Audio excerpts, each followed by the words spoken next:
Hello दोस्तों आज जिस दिन ये वीडियो शूट हो रहा है उस दिन हो रखे हैं 11 अक्टूबर अमिताभ जी का जन्म एंड 11 अक्टूबर 2020 को मैं यूके में लैंड हुआ। एंड इन 2 सालों में मेरी ज़िंदगी तो बदल ही गई है। यस, मैं एक यूट्यूबर बन गया, लेकिन इसके अलावा मेरी ज़िंदगी में क्या क्या चेंजेस आए, क्या पॉजिटिव चेंजेस आए, क्या नेगेटिव चेंजेस आए और कैसे रहे मेरे 2 साल। एंड यस, जो मैंने टाइटल एंड थंबनेल में लिखा है वो भी कैसे हुआ। तो आज के वीडियो में इन्हीं सब चीज़ों के बारे में बात करेंगे, तो बने रहिए इस वीडियो पे। मेरा नाम है ईशान मलिक, आप देख रहे हैं चलो यूके चैनल। तो दोस्तों, आप में से जो लोग भी पहली बार मेरे चैनल पर आए हैं उनको मैं बता दूं कि भाई 2020 में मैं यूके में आया था पढ़ाई करने।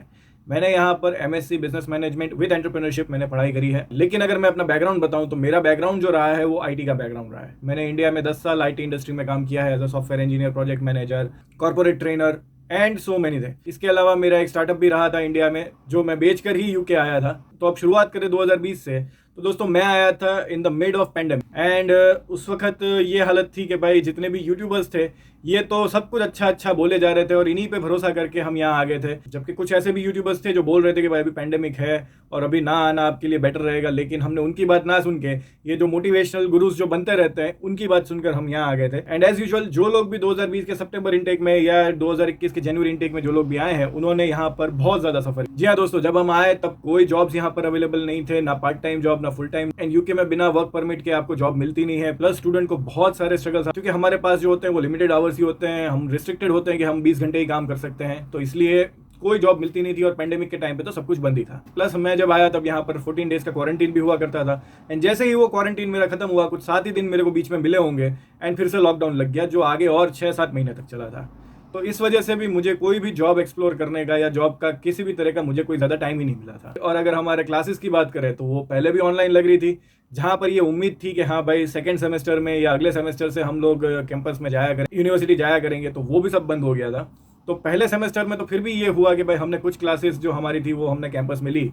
हफ्ते में एक क्लास लगती थी और वो अलाउड थी जैसे तैसे करके, तो वो हम एक क्लास के लिए जाते थे कैंपस में, लेकिन उसके अलावा कुछ नहीं। और सेकंड सेमेस्टर से तो वो भी बंद हो गया था क्योंकि पूरा लॉकडाउन लग गया था। इसके अलावा अगर स्टूडेंट लाइफ की बात करी जाए तो सेमेस्टर 1 तो बहुत ही अच्छा रहा, क्योंकि मेरा जो स्टार्टअप का जो मेरा एक्सपीरियंस था वो मेरे पढ़ाई में बहुत काम आया। एंड जो मेरा प्रोफेशनल एक्सपीरियंस जो था वो मेरे सेकंड सेमेस्टर में मेरे को बहुत काम आया, क्योंकि कंसल्टिंग से रिलेटेड कुछ सब्जेक्ट्स थे एंड मेरा थोड़ा बहुत कंसल्टिंग पे थोड़ा एक्सपीरियंस था, तो वो सब मेरे पे काम आया। अगर मैं पढ़ाई के बारे में बोलूँ तो मुझे पढ़ाई में उतनी ज़्यादा स्ट्रगल नहीं आई। हाँ यस, शुरू में जब आए तब हमको समझ में नहीं आता था कि असाइनमेंट कैसे लिखना है, क्या लिखना है, रेफरेंसिंग कैसे करते हैं, साइटेशन कैसे करते हैं, कोई आइडिया नहीं आता था, कुछ समझ में नहीं आता था। लेकिन धीरे धीरे टाइम बीतता गया तो समझते गए और सब कुछ ईजी होता गया। तो पहला सेमेस्टर तो बहुत इजीली निकला। दूसरे सेमेस्टर में थोड़ी स्ट्रगल आई, वहाँ पर यूनिवर्सिटीज़ की एक्सपेक्टेशंस भी बढ़ गई थी थोड़ी बहुत, तो वहाँ पर थोड़ी मेहनत लगी। और डेजर्टेशन में तो बहुत मेहनत आई। अब बात कर लेते हैं कि मेरी प्रोफेशनल लाइफ का। तो दोस्तों, मैं जब यूके आया था तब मैं अपनी कंपनी में एक सबैटिकल ब्रेक लेकर आया था। जो बड़ी कंपनीज होती हैं, जो बहुत ही ग्लोबल एंड एमएनसीज होती है, वहाँ पर ये प्रिविलेज आपको मिलता है कि आप एक सबैटिकल ब्रेक ले सकते हैं। एंड वैसे भी पेंडेमिक का टाइम चल रहा था, तो वो सबैटिकल ब्रेक और किसी चीज़ से कोई फर्क पड़ा नहीं। तो मैं अपना 3 महीने का जो है वो सबैटिकल ब्रेक लेकर आया था। सितंबर तक मैंने काम किया था इंडिया में, लेकिन अक्टूबर, नवंबर, दिसंबर ये 3 महीने का मेरा सबैटिकल था। और ये मैंने मूव इसलिए लिया था क्योंकि मुझे एक तरफ तो डाउट था कि भाई हो सकता है कि यूके में शायद मुझे जॉब ना मिले, एंड मुझे अपने आप पर भी ये डाउट था कि मैं शायद वो जो स्टूडेंट को मिलने वाली जॉब्स मैं शायद ना करूं। और अलग चीज़ है कि मिली भी नहीं। मैंने कोशिश बहुत करी लेकिन उस वक्त कुछ भी अवेलेबल नहीं था। तो ऐसा नहीं है कि मैंने कोशिश नहीं करी, मैं एक बार माइंडसेट मैंने बना भी लिया था, लेकिन मिली ही नहीं, तो फिर हम कर क्या सकते थे। तो जैसे ही मेरा ऑलमोस्ट यूँ कहें कि 4 या 5 जनवरी को वो सबैटिकल ख़त्म हुआ होगा मेरा, तो उसी वक्त मैंने कंफर्मेशन दे दी थी कि हाँ भाई मैं जॉब कंटिन्यू रखूँगा अपनी। लेकिन जो मेरे जो टीममेट्स थे, जो सिर्फ मेरी टीम के लोग थे, उन्हीं को मैंने बता के रखा था कि भाई देखो मैं यूके में हूँ और मैं पढ़ाई कर रहा हूँ, तो कुछ जो टाइमिंग्स के जो इधर उधर होगा ना वो आपको संभाल लेना पड़ेगा। हालांकि ऐसा कुछ था नहीं, क्योंकि जो फर्स्ट सेमेस्टर में था तो हमारा एक लेक्चर जो था वो सुबह 8 बजे लगता था, लेकिन सेकंड सेमेस्टर में सारे लेक्चर मेरे सुबह 10 बजे के बाद के ही आए थे। तो कभी ये हुआ नहीं। एंड यूके और इंडियन टाइम के डिफरेंस के अकॉर्डिंग मेरा जो दिन जो है वो सुबह 3 बजे शुरू होता था। तो दोस्तों, इसी तरह से 3 से 11 या 3 से 12 के आसपास की मेरी जॉब रहती थी। तो मैं कोशिश करता था कि भाई मैं 10 बजे तक मैं ऑफिस के सारे काम खत्म कर लूँ, जिससे आखिरी के जो 1-2 घंटे हैं वहाँ पर मैं बिल्कुल ही रिलैक्स रहूँ और कहीं के अपने लेक्चर्स अटेंड कर पाऊँ। बस मेरा अपनी टीम के साथ यही रिक्वेस्ट थी कि भाई उस टाइम पे कोई मीटिंग या कोई कॉल ना रख लेना। स्पेशली एक आध दिन का ही प्रॉब्लम था कि भाई एक शायद मेरे बुधवार को कोई एक लेक्चर क्लैश होता था, तो एक ही दिन का मैंने बोला था कि भाई बुधवार को आप कोई इस टाइम पे कोई मीटिंग नहीं रखेंगे, और अगर रखेंगे तो फिर मैं उसमें अपीयर नहीं करूँगा। तो बस ये इतना सब कुछ मैनेज करके बाकी पूरा हो गया। और मेरी टीम ने, मेरी कंपनी ने, सभी लोगों ने मेरे को बहुत ही बढ़िया सपोर्ट दिया। मैं आज भी उन लोगों के लिए थैंकफुल, एंड इस वीडियो के माध्यम से तो मैं उनको पर्सनली थैंक यू बोलना चाह रहा हूँ। फिर दोस्तों शुरू होती है यूके की जॉब की कहानियाँ। जी हाँ दोस्तों, अगस्त 30 जो है ये मैंने डिसाइड कर लिया था कि भाई इंडिया वाली कंपनी में मेरा आखिरी दिन होगा, क्योंकि मैं ये नहीं चाह रहा था कि भाई मैं अपने कंफर्ट जोन में ही पड़ा रहूं। और अल्टीमेटली तो मैं इसी माइंडसेट से आया था कि भाई मुझे यूके में काम करना है, यूके की कंपनी में काम करना है, यूके का एक्सपीरियंस लेना है। तो फिर मैंने जुलाई में डिसाइड किया था कि भाई मैं इस कंपनी से रेजिग्नेशन दे दूंगा, एंड फिर मैंने 2 महीने का हमारा नोटिस पीरियड सर्व किया। एंड इसके अलावा भी क्योंकि मुझे अपने डिसर्टेशन पे भी फोकस करना था, तो इस वजह से भी मैंने वो जॉब छोड़ दी थी। लेकिन हुआ ये था दोस्तों कि भाई मुझे जो है ये जॉब का नोटिस पीरियड में सर्व कर ही रहा था, लेकिन उसी बीच में मेरा डिसर्टेशन कंप्लीट भी नहीं हुआ था, उससे पहले ही मेरे पास एक इंटरव्यू का ऑफर आ गया था, जबकि मैंने कहीं कोई अप्लाई नहीं किया। तो यहाँ पर यूजुअली दोस्तों क्या होता है कि भाई इंटरव्यू के लिए 2 चीज़ें होती है कि पहले आपको एजेंट का या कंसल्टेंट का फ़ोन आएगा, वो आपसे पूछता है कि भाई आप जॉब करना चाहते हो कि नहीं। वो आपको पहले यहाँ पर बताता है कि भाई इस तरह की जॉब है, इतनी सैलरी रहेगी, इतना ये रहेगा, उतना वो रहेगा। तो वो पहले आपके साथ एजेंट बात करता है। तो मैंने एजेंट से बात करी थी और मैंने उसको भी यही बोला था कि भाई देखो मैं अभी तो जॉब कोई देख नहीं रहा हूँ, क्योंकि मैं अभी अपने डिसर्टेशन में और इन सब चीज़ों में बिजी हूँ। तो पर लेकिन फिर भी उस लेडी ने रिक्वेस्ट किया कि भाई आप इंटरव्यू तो दे दो, कहाँ भरोसा है कि आप सिलेक्ट हो ही जाओगे। लेकिन जो इंटरव्यू की जो डेट आई वो बहुत ही कहें कि डिसर्टेशन के बहुत नज़दीक आई। आई थिंक 15 या 17 दिन ही बाकी थे मेरे डिसर्टेशन के, उससे जल्दी की कोई डेट आई नहीं इंटरव्यू। तो वो पहली जॉब का मेरा इंटरव्यू शुरू हुआ, और शुरुआत में तो इंटरव्यू अच्छा नहीं जा रहा था क्योंकि मैं भी सीरियस नहीं था। लेकिन धीरे धीरे मेरे और उस कंपनी के सीईओ के बीच में अच्छी बॉन्डिंग बनी, तो वो इंटरव्यू बहुत अच्छा हुआ। एंड उसी वक्त ये तो डिसाइड हो गया था कि भाई ये जॉब मुझे मिल जाएगी। एंड उस वक्त तो मैं ऐसा था कि भाई मैं जॉब को टालना ज़्यादा चाह रहा था, तो मैंने ये स्पॉन्सरशिप वाली बात भी रख दी थी कि अगर आप भाई स्पॉन्सरशिप नहीं देने वाले हैं तो भाई मुझे जॉब नहीं करनी है, रहने दो। तो लेकिन वो उस बात के लिए भी मान गया था। तो फिर दोस्तों उसके बाद मेरे पास ज़्यादा कुछ नखरे करने को बनता नहीं था। तो दोस्तों इस तरह से ये हुआ था कि भाई मेरी यूके में पढ़ाई खत्म हो उससे पहले मेरे हाथ में एक जॉब तैयार थी। लेकिन अब उसकी सैलरी डिबेटेबल कह सकते हैं, उसकी सैलरी यूके में अच्छी बोली जाती है, मुझे वो सैलरी अच्छी नहीं लग रही। क्योंकि मुझे को तब भी होता था कि भाई मैंने कहा मुझे 10 या 11 साल का एक्सपीरियंस है, उसके बाद मैंने कहा इतनी कम सैलरी पे मैं क्यों काम करूं। लेकिन उस वक्त क्या है कि मुझे यूके के मार्केट का या यूके में अपने रेट का कुछ पता नहीं था। तो मैंने कहा लेकिन ठीक है शुरू तो करो, अभी हमारे पास कहाँ कोई जॉब ऑफर है। तो मैंने कहा ये कर लो पहले, प्लस स्पॉन्सरशिप तो मिल ही रही है, तो वो उससे ज़्यादा तो यहाँ पर और लोग वैसे भी क्या ही चाहते हैं। तो इस तरह से मैंने अपनी पहली जॉब शुरू करी। अब जॉब शुरू करते ही कहें कि पहले दूसरे दिन ही लग तो गया था कि ये जॉब में मज़ा आने वाला नहीं है, क्योंकि वो जो पहली जॉब जो थी मेरी, वो मेरे घर से या कहें कि मेरे टाउन से इतना दूर था कि मेरे को वो 1.5 घंटे का अप डाउन हो जा रहा था एक ही तरफ का।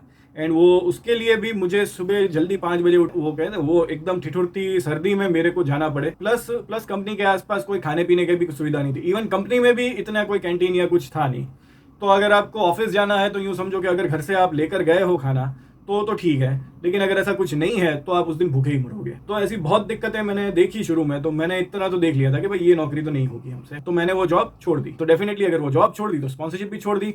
एंड मुझे वो आज का मेरा बेस्ट डिसीजन लगता है। उस वक्त कई लोगों ने मुझे क्रिटिसाइज किया था, इवन यूट्यूब पे भी गालियाँ पड़ी थी जब मैंने एक वीडियो भी बनाया था कि भाई PSW वर्सेस Tier 2। तो मैंने दोनों तरफ के पॉइंट ऑफ व्यू रखे थे कि भाई Tier 2 का क्या फ़ायदा है और PSW के क्या फ़ायदा है। मैं अकेला शायद यूट्यूबर होऊंगा जो ये छाती ठोक के बोलता है कि भाई PSW Tier 2 से बेटर है। और आगे ये मेरा वीडियो खत्म होगा तब तक तो आप जान ही जाएंगे कि ये क्यों बेटर है। अब मैंने जॉब छोड़ी, अब मैंने अक्टूबर में ज्वाइन करी थी, लेकिन मैंने दिसंबर के फर्स्ट वीक में जॉब छोड़ दी थी।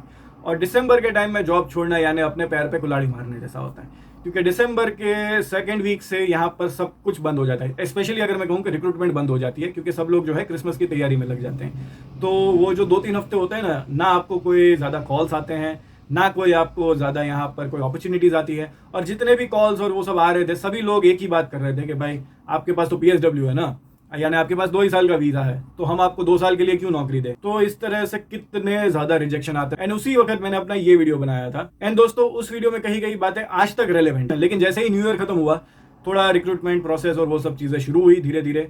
एंड फिर तो मैं बहुत इंटरव्यूज़ देता था, एंड बहुत सारे इंटरव्यूज़, एक दिन में 2-2 3-3 इंटरव्यू, या कहें कि वीक के कहें कि मिनिमम नहीं तो 10-12 इंटरव्यू तो कहीं नहीं गए मेरे। तो बहुत सारे इंटरव्यूज़ के बाद मुझे कहें कि अपनी एक सही जॉब मिली थी, जो जॉब यूँ कहें कि एक तरह से बहुत ही बढ़िया जॉब थी। सैलरी भी ठीक ठाक थी, जो यहाँ पर कहें कि एक मिनिमम जो मैं एक्सपेक्टेशन रख रहा था वो उन्होंने दे दी थी। प्लस वो फुल्ली रिमोट जॉब थी, तो कहें कि मुझे कभी ऑफिस जाना ही नहीं पड़ा था। और मैं टोटल अपने उस जॉब में मैं सिर्फ एक ही बार ऑफिस गया। तो कुछ फरवरी के फर्स्ट वीक में मैंने ये जॉब शुरू करी। एंड अब जो है मेरा कहेंगे एक्चुअल में यूके का जो है वो एक्सपीरियंस शुरू हुआ, या कहेंगे अब जो है मेरी एक्चुअल यूके की CV या यूके मार्केट में कुछ मेरा बनना शुरू हुआ। तो ये जॉब मैंने फरवरी में ज्वाइन करी, मार्च में मेरे रिलेटिव की शादी थी। एंड वो शादी ख़त्म करते ही मैं फिर इंडिया चला गया, क्योंकि वर्क फ्रॉम होम था। तो मैं फिर इंडिया चला गया और मैं फिर 1.5 महीना 2 महीना रुका हूँगा इंडिया में। काफ़ी लंबा टाइम में रुका था। एंड जैसे ही वापस आया तो मैंने देखा कि भाई यूके के तो पूरे नक्शे बदल चुके हैं। जी हाँ दोस्तों, वो वॉर की वजह से इतने यहाँ पर महंगाई बढ़ चुकी थी, इतना इन्फ्लेशन हो चुका था कि अब तो मुझे यूँ लग गया था कि भाई ये मेरी सैलरी सिर्फ वो कहे ना कि फिर से कट टू कट हो रही है। पहली तो जो जॉब मिली थी उस पर तो सैलरी मुझे पसंद नहीं आ रही थी। अब जो दूसरी जॉब जो मैं कर रहा था जिसकी सैलरी जो मुझे अच्छी लग रही थी, अब वो भी कहें कि नेक टू नेक आने लगी। तो खैर मैं तो फिर भी जॉब नहीं ढूंढ रहा था इसमें, क्योंकि मेरा उस जॉब के साथ यूं कॉन्ट्रैक्ट हुआ था कि भाई 6 महीने पहले वो लोग देखेंगे, उसके बाद वो लोग स्पॉन्सरशिप ऑफर करेंगे। और मेरे पास क्योंकि मेरा पीएसडब्ल्यू था तो मुझे स्पॉन्सरशिप की पड़ी नहीं थी। मैंने कहा भाई अब तो 2 साल अच्छे से पैसे छापेंगे एंड फिर देखा जाएगा कि भाई स्पॉन्सरशिप लेनी है कि नहीं लेनी है, और देखा जाएगा तब की तब। लेकिन फिर उस नौकरी में कुछ ऐसा हुआ कि भाई वो नौकरी ही नहीं रही। तो अगर आपका अच्छा रिस्पॉन्स आएगा या अच्छे कॉमेंट्स आएंगे उस चीज को जानने के लिए तो मैं उस चीज पे भी एक वीडियो बनाऊंगा। लेकिन अभी के लिए आप ऐसा समझ लीजिए कि कुछ ऐसा हो गया कि वो नौकरी ही नहीं रही। तो हाँ, वो नौकरी नहीं रही तो फिर मेरे पास तो ऑप्शन ही क्या बचे थे एक दूसरी नौकरी ढूंढने के अलावा। लेकिन अभी तक क्या था कि मैंने इस कंपनी में या कहेंगे यूके के जॉब मार्केट में 6 महीने काम मैं कर चुका था, प्लस पुरानी कंपनी का 2 महीने का मेरे पास एक्सपीरियंस था जो कि मैं उस वक्त तो दिखाता था, अब मैंने सीवी से बिल्कुल निकाल दिया है। लेकिन अभी तक क्या था कि मैं यूके जॉब मार्केट में 6 महीने तक काम कर चुका था, तो अब जो है अपना सीवी जो है वो बहुत ही स्ट्रांग हो चुका था। अब क्या हो रहा था कि पहले जितनी स्ट्रगल नहीं आ रही थी, अब जो है वो थोड़ी क्वालिटी जॉब्स ही है वो सामने आ रही है। इस बार जो हुआ मैंने डिसाइड किया था कि भाई मैं कॉन्ट्रैक्ट जॉब पे जाऊंगा, और अगर मैं किसी परमानेंट जॉब पे गया तो सैलरी मुझे बहुत अच्छी चाहिए। यूके में दोस्तों ये होता है कि भाई कॉन्ट्रैक्ट जॉब में बहुत ही बढ़िया सैलरी मिलती है और आपको पूरी फ्रीडम मिलती है। हालांकि जो बेनिफिट्स होते हैं वो कम हो जाते, तो मैंने ज्यादा फोकस तो अपना कॉन्ट्रैक्ट जॉब पे रखा था। लेकिन of course beggars are not choosers, तो भाई मैं परमानेंट हो या कॉन्ट्रैक्ट हो अपने को तो ओपन ही रहना है। लेकिन यस, अगर कॉन्ट्रैक्ट जॉब होती तो मैं पहले उस पर रिस्पॉन्ड करता है कंपेयर टू परमानेंट। अब यूं समझ लीजिए कि जुलाई में वो जॉब खत्म हुई, तो इस बार भी दोस्तों ऐसा ही हुआ कि जैसे जॉब मार्केट में मुझे फिर से 2-3 हफ्ते लगे, और तीसरे हफ्ते तक तो ये हो जाता है कि भाई यहाँ पर क्या होता है कि आप उसी हफ्ते में सारे ही कहें ना कि फाइनल राउंड इंटरव्यू कर रहे हो। जब मैं जनवरी में जॉब हंटिंग कर रहा था तब भी यही हुआ था कि जनवरी के फर्स्ट वीक से मेरे सारे इंटरव्यू शुरू हुए, सेकेंड वीक में कुछ इंटरव्यूज कंफर्म हुए, और थर्ड वीक तक में मैं फाइनल राउंड लेकर कहें कि हाथ में ऑफर लेके खड़ा था। उस वक्त भी मेरे पास 2-3 ऑफर्स थी, एक कॉन्ट्रैक्ट वाली थी और एक परमानेंट वाली थी, तो उस वक्त मैंने परमानेंट वाली चुनी थी। इस बार भी सेम ही सिचुएशन हुई। इस बार हुआ ये दोस्तों, मैंने दोनों ली। जी हाँ दोस्तों, मैं जो हूँ अभी पिछले महीने तक 2 जॉब्स कर रहा था यहाँ, और बहुत ही अच्छी बात ये रही कि भाई जो कॉन्ट्रैक्ट वाली जॉब हो और अभी जो मैं परमानेंट जॉब कर रहा हूँ, दोनों में सैलरी का डिफरेंस ऑलमोस्ट ना के बराबर है। दोनों ही जो मैंने आपको टाइटल में लिख के दिया है, मेरे को दोनों ही उतनी ही सैलरी दे रहे थे। लेकिन क्या है कि भाई मैंने जो परमानेंट वाली की जो है उसकी जो ज्वाइनिंग डेट है वो थोड़ी लेट रखी। खैर उसमें भी थोड़े कहें कि दूसरे मसले थे, थोड़ा एडमिनिस्ट्रेटिव इशू था जो कंपनी की तरफ से था, उस वजह से वो डिले करना पड़ा मेरे को, वरना मैं पहले दिन से ही एक जॉब कर लेता। तो इसलिए ये हुआ कि मैंने 1.5 महीना 2 महीना जितना जो है पहले कॉन्ट्रैक्ट जॉब करी, और कहें कि वो पैसा सिक्योर किया, और उस पैसे से ये मकान की डिपॉजिट और ये सब का जो भी मेरा ट्रांसपोर्ट का खर्चा हुआ ने वो सब जो हुआ वो मैंने यहाँ पर अरेंज किया। और जैसे ही उस कंपनी का सब कुछ सेट हो गया मैंने तुरंत ही रेजिग्नेशन रख दिया।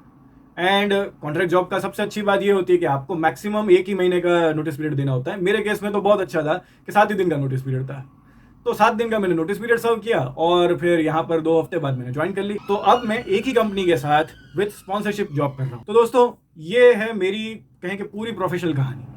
यहाँ पर जो स्टूडेंट्स आते हैं या यहाँ पर जो लोग आते हैं वो पहले दिन से स्पॉन्सरशिप और उन्हीं सब चीज़ों के पीछे भागते हैं, और उसी चक्कर में क्या होता है ऐसी जॉब्स करने लग जाते हैं, ऐसी चीज़ें करने लग जाते हैं कि जो बाद में जाके ना उनको कोई जॉब मार्केट में फ़ायदा देती है, ना उनको पर्सनली वो चीज़ें पसंद आती है, और फिर कहेंगे वो क्या ही काम का, यानी आप सीवी में भी लिखोगे तो फिर वो क्या मतलब है उन सब चीज़ों का। तो दोस्तों मेरा ये पहले दिन से फिक्स था कि भाई मैं अपना सीवी तो खराब नहीं करूंगा, क्योंकि दोस्तों मैंने अर्ली डेज ऑफ करियर में एक बार ये होते देखा था, और फिर जो उसके कॉन्सिक्वेंसेज जो मैंने देखे थे तो उस पर से ये समझ ही गया था मैं कि भाई ये कभी नहीं करना है। तो मैंने एक मॉडरेट रिस्क ही लिया था, और मैंने ये डिसाइड ही कर रखा था कि भाई मैं सीवी तो खराब नहीं होने दूंगा। तो इसलिए मैंने कभी कोई आड़ी टेढ़ी जॉब्स ना यहाँ करी ना कभी कहीं जिंदगी में करी। शुरू में कर ली थी लेकिन अब फिर उसके बाद कभी नहीं। और मैं यहाँ पर जो आते हैं या इवन जो मुझसे भी जो पर्सनल काउंसलिंग लेते हैं उनको भी मैं यही बोलता हूँ कि भाई आप अपना एक स्ट्रॉन्ग प्रोफाइल लेकर चलो यहाँ पर, और अपने प्रोफाइल पर स्टिक रहो।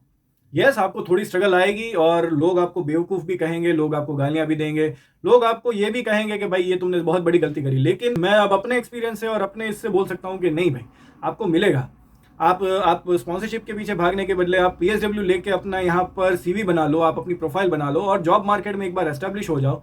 अरे आपको स्पॉन्सरशिप क्या, आपको कुछ भी मिलेगा। तो दोस्तों अभी आप देख लो आपके सामने खड़ा हूँ मैं कि मैं एक हाई सैलरी लेकर यहाँ पर स्पॉन्सरशिप जॉब पर भी हूँ, जबकि यहाँ पर स्पॉन्सरशिप लेने के लिए लोगों को पैसे देने पड़ते हैं, जबकि मैंने 1 रुपया नहीं दिया है ना मुझे देना है। जो यहाँ पर जो मेरी अब सैलरी बन रही है ये बहुत ही हाई जोन वाली सैलरी बनती है, जो यूएस में जो इंजीनियर्स कमाते हैं ना, मेरी सैलरी अब वो बन रही है। इसलिए दोस्तों आप में से कोई भी यहाँ पर आ रहा है ना तो ये मत करो कि हाँ भाई मुझे हेल्थ केयर वर्कर में इजी स्पॉन्सरशिप मिल जा रही है तो मैं निकल चल एंड मैं फिर वो काम करने लग जाऊंगा। हाँ, अगर आप कर सकते हैं, करना चाहते हैं, इट्स वेरी गुड। लेकिन क्या हो गया है कि अभी इजी ऑप्शन के पीछे हर कोई भाग रहा है, लेकिन फिर बाद में देखता नहीं है कि भाई मेरा करियर क्या बने, कि मेरा फ्यूचर क्या होगा, वो कोई देख नहीं रहा है। और जो दूसरे भी जो यूट्यूबर्स जो हैं जो इसी तरह के वीडियो बना रहे हैं कि हाँ भाई मेरा यूके आके लाइफ बदल गई, तो वो भी कुछ ऐसी ही बातें करते हैं कि हाँ भाई मैं इंडिया में भी कुछ नहीं था और मैं यहाँ भी आकर झाड़ू ही मार रहा हूँ। लेकिन देखो, झाड़ू मार के मैं बहुत कमा रहा हूँ, या मैं यहाँ पर सिक्योरिटी गार्ड लग, या फिर मैं यहाँ पर हेल्थ केयर वीजा में लग गया, मैंने यहाँ पर पढ़ाई करी MBA या कुछ बड़ा कुछ पढ़ लिया, लेकिन मैं जॉब यही कर रहा हूँ और मैं वीडियो बना के लोगों को बता रहा हूँ कि देखो मैं इतना सेटल हो गया तो तुम लोग भी हो जाओगे। अरे भाई तुम काहे के सेटल हुए? तुम यहाँ पर MBA करने आए थे तो तुम किसी कंपनी में चपरासी भी नहीं लगे यार, तुम हेल्थ केयर वर्कर में लगे हो, तुम वेटर लगे हो, तुम झाड़ू मार रहे हो। इस चीज के लिए MBA की जरूरत भी नहीं पड़ती है, तो तुम ऐसे ही आ जाते तो भी तुमको रख लेते। हाँ तो दोस्तों, ये तो हो गया कंपैरिजन कि भाई हाँ मैं कितना अच्छा हूँ और दूसरे यूट्यूबर कितने बुरे हैं एंड ये वो, जो कि मुझे भगवान माफ करे मैं ऐसी चीजें कर रहा हूँ। लेकिन दोस्तों मेरा यही कहना है कि भाई आप दूसरे यूट्यूबर्स से इतना इन्फ्लुएंस मत हो जाओ और ऐसी चीज़ों के लिए इन्फ्लुएंस बिल्कुल ना होइए। थोड़ा पेशेंस रखिए और थोड़ा अपनी सही स्ट्रेटेजी के साथ अगर यहाँ पर काम करेंगे तो आपको यहाँ पर हर चीज़ मिलेगी। तो बस दोस्तों, ये थे मेरे पूरे 2 साल यूके में। तो अब आप लोग मुझे बताइएगा कि भाई आपको ये जर्नी से क्या सीखने मिला, क्या जानने मिला, और आप क्या सोचते हैं इस 2 साल की जर्नी के बारे में। इसके अलावा मैं ये भी जानना चाहूंगा कि आप यूके आकर क्या करने का सोच रहे हैं, कैसे आप अपनी स्ट्रेटेजी डिजाइन करना चाहेंगे, या फिर आपके मन में कोई डाउट्स है और आप मुझसे कंसल्टेशन लेना चाह रहे हैं तो नीचे ज्वाइन बटन क्लिक करके आप मेरे से 1-on-1 कंसल्टेशन भी ले सकते हैं। तो बस दोस्तों, इसी के साथ मैं इस वीडियो को खत्म करता हूं। आई होप ये वीडियो आपको पसंद आया हो, आपको समझ आया हो कि मैं यहाँ पर क्या कहना चाह रहा था। तो अगर ये वीडियो आपको पसंद आया है तो प्लीज़ इस वीडियो को लाइक करिए, शेयर करिए अपने फ्रेंड्स एंड फैमिली के साथ, subscribe this channel, and lastly thank you for watching the video. Hope to see in the next one.